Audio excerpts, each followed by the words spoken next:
नमस्कार, मैं मुनीर आलम। आप देख रहे हैं पूर्वांचल फास्ट न्यूज़।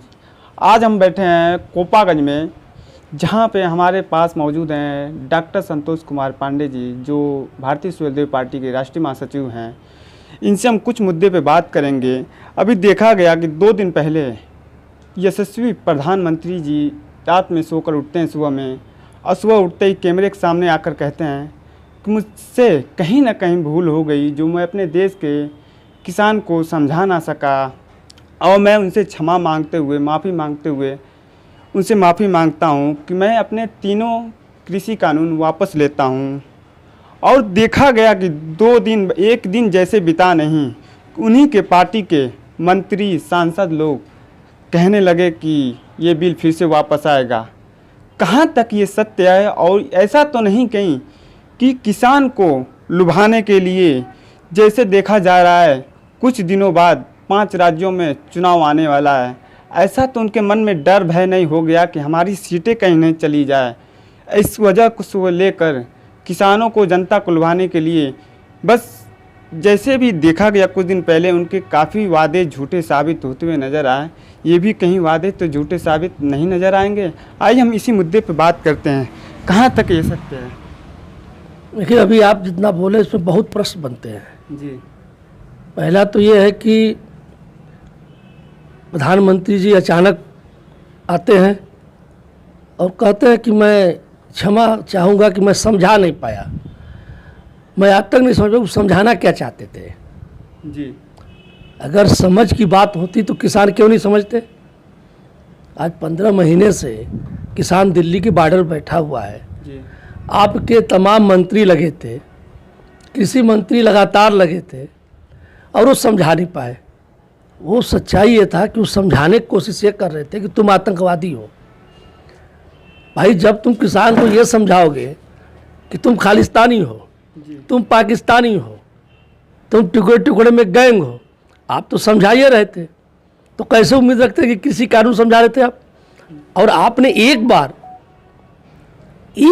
भी प्रधानमंत्री की हैसियत से आपने किसी अपने पार्टी के नेता या मिनिस्टर या सांसद को बोला कि ये गलत शब्द है, वो देश के किसान हैं, अन्नदाता हैं, उनको आतंकवादी खालिस्तानी मत बोलो? ये किस किस चीज़ का माफ़ी मांगेंगे? बैठकर अपने नेताओं से किसानों को गाली दिलवाए, माफ़ी ये मांगने की ज़रूरत है। इसकी माफ़ी मांग रहा है। लेकिन मुनीर जी बता दें, आप घूम के देख लो, मैं तो पूरा देश घूम रहा हूँ, किसान या देश का कोई व्यक्ति अब मोदी को माफ़ करने के मूड में बिल्कुल नहीं है। मोदी को साफ करने के मूड में है, माफ़ तो दूर की बात है। जी। देखा गया वहीं जो किसान आंदोलन पर बैठे थे, यही यशस्वी प्रधानमंत्री कहीं अपने मंच के माध्यम से उनको चिढ़ाते हुए नजर आए। सांसद में उनको किसान आंदोलन जीवी तक कह डाले। इसको लेकर क्या कहना चाह रहे हैं? वही बात है, परजीवी बोले सदन के अंदर, इन्होंने बोला परजीवी, जबकि दावे के साथ कहता हूँ कि हमारा इंफ्रास्ट्रक्चर जो है वो किसानों के बल पे है। सारा इंफ्रास्ट्रक्चर आप घूम कर देख लो देश का। जिस दिन हमारी खेती कमज़ोर होगी, देश की सारी व्यवस्था चौपट हो जाएगी। आज प्रधानमंत्री खुद किसानों के परजीवी हैं, और वो उल्टे किसानों को परजीवी बना रहे थे। और इनके परजीवी नेता जो थे, जो इनके दया पे जीते थे, जो इनके मर्जी पे पार्टी में नेता बने हैं, जो इनके मर्जी पे सांसद बने हैं, मंत्री बने हैं, वो बैठ के गाली देते थे किसानों को, और ये चिढ़ाते थे सदन में बैठकर। तो खुद उस शर्मिंदगी उस आदमी को हो रहा होगा।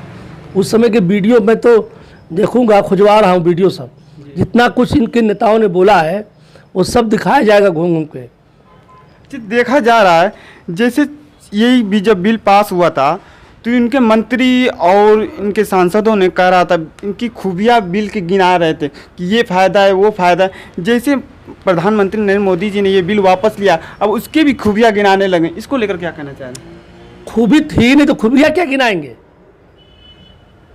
आप एक भी स्टेटमेंट बताओ जी। मुनीर, आप पत्रकारिता में हो, 15-16 महीने के एक भी भारतीय जनता पार्टी के किसी मिनिस्टर का, किसी नेता का बता दो जिसने किसान बिल के फायदे बताए हों। वो किसान बिल के सिर्फ इतना ही फायदे बताए हैं कि आपका धन दूना हो जाएगा, और कुछ नहीं बताया है। कैसे दूना होगा ये नहीं बताया है। किसान बिल से किसान को क्या लाभ होगा ये नहीं बताया है, लाभ हो जाएगा ये बताया है। सच्चाई देख लो उठा के, इन्होंने कहाँ बताया लाभ? अब वही रट रहे हैं कि अब किसानों का लाभ होगा। मैं नहीं समझ पा रहा हूँ, उस समय दूना हो रहा था तो लाभ हो रहा था, अब कौन सा लाभ दे रहे हो? आज भी नहीं बता पा रहे कि अब कैसे लाभ होगा। सच्चाई क्या है कि सदन के अंदर जितने नेता बैठे हैं, इन नेताओं की बुद्धि को देश के पूंजीपतियों ने अपने हाथ में ले लिया है। वो जितना बुद्धि देते हैं उतना ही ये बोलते हैं, जितना बोलेंगे उतना ही बोलेंगे, इससे अधिक बोलने वाले नहीं हैं। यही सच्चाई।